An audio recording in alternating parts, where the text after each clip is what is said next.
Chicken neck বা Siliguri corridor এর নামটি যদি বাংলাদেশ বা চীন কেউ একবারও উচ্চারণ করে তাহলেই কিন্তু দিল্লির বুকে কাঁপাকাঁপি শুরু হয়ে যায় এবং সব সময় আতঙ্কে থাকে পুরো ভারতীয় সেনাবাহিনী। চিকেন নেক বা শিলিগুড়ি করিডোর হলো এমন একটি অত্যন্ত চিকন এবং স্পর্শকাতর সীমান্ত রেখা যা মূল ভারতের ভূখণ্ডকে অপর পাশের সেভেন সিস্টার্স বা উত্তর পূর্বাঞ্চলীয় 7টি রাজ্যের সাথে সংযুক্ত করে রেখেছে।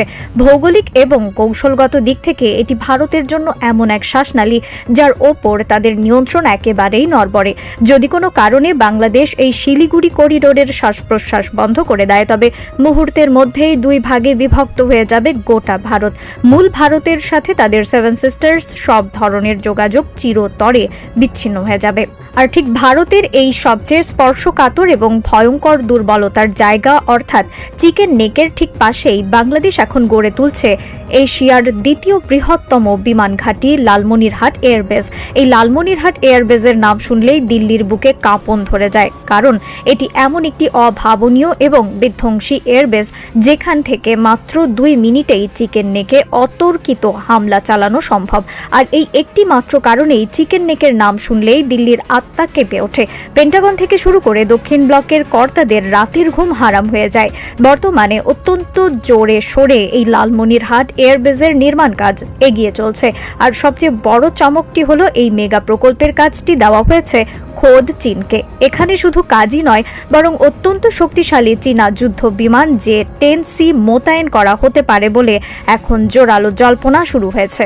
সম্প্রতি সোশ্যাল মিডিয়ায় এমন একটি ছবি ব্যাপকভাবে ভাইরাল হয়েছে যা পুরো দক্ষিণ এশিয়ার সামরিক বৃত্তে রীতিমতো ভূমিকম্পের সৃষ্টি করেছে।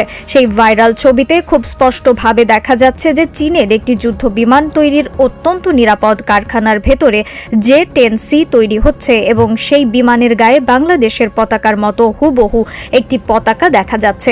আর এই ছবির অর্থ কোনো সাধারণ কিছু নয়, এর সরাসরি অর্থ হতে পারে যে এই আধুনিক বিমানগুলো বাংলাদেশের জন্যই বিশেষভাবে তৈরি করছে চীন। J-10C হলো বর্তমান বিশ্বের অন্যতম আধুনিক এবং প্রাণঘাতী একটি 4.5 জেনারেশনের মাল্টি রোল ফাইটার জেট যা আকাশে যে কোনো শত্রুকে মুহূর্তের মধ্যে ধূলিসাৎ করতে সক্ষম। বর্তমানে চীনা এয়ারফোর্স এবং পাকিস্তান এয়ারফোর্সের এই বিমানগুলো ব্যবহার করছে। আর তৃতীয় দেশ হিসেবে বাংলাদেশ এয়ারফোর্স এখন এই দুর্ধর্ষ বিমানগুলোকে অপারেট করতে চলেছে। বাংলাদেশ মোট বৃষ্টির মতো J-10C ক্রয় করবে চীনের কাছ থেকে, যা তাদের আকাশ প্রতিরক্ষাকে এক অনন্য উচ্চতায় নিয়ে যাবে।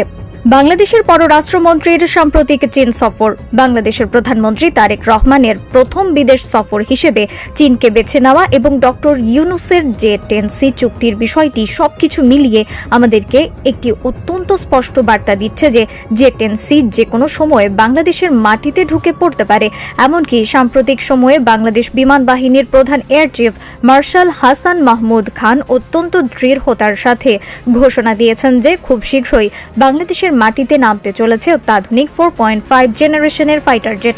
এমনকি গত কয়েক দিন ধরে সোশ্যাল মিডিয়াতে যে ভাইরাল ছবিটি আমরা দেখতে পাচ্ছি এর মাধ্যমে আরও স্পষ্ট হচ্ছে যে বাংলাদেশ হয়তো আগামী কয়েক দিনের মধ্যে অথবা কয়েক মাসের মধ্যেই এই J-10C এর ডেলিভারি পেতে যাচ্ছে। প্রথম ধাপে মোট 12টির মতো এই ধরনের যুদ্ধ বিমানের ডেলিভারি পাবে বাংলাদেশ এবং পরবর্তীতে আরও 8টি যুক্ত হবে। এভাবে মোট 20টির মতো J-10C যুক্ত হবে বাংলাদেশের সামরিক বহরে, যেটি মোটেও ছোট কোনো সংখ্যা নয়।